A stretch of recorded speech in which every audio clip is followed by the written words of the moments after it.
شكله كمان كان حلو قوي. يبقى احنا كده عملنا 3 اشكال.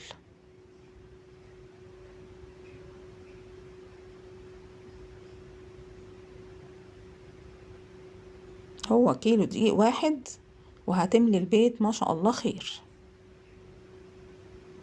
وطبعا عشان الاسعار الغالية قوي ديت، طبعا احنا كده بنوفر ان انت تجيبي الحاجات دي من بره، هتبقى برقم.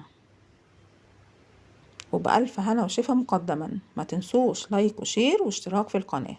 بصوا هنلف رول خلاص ونضغطها بالشكل ده.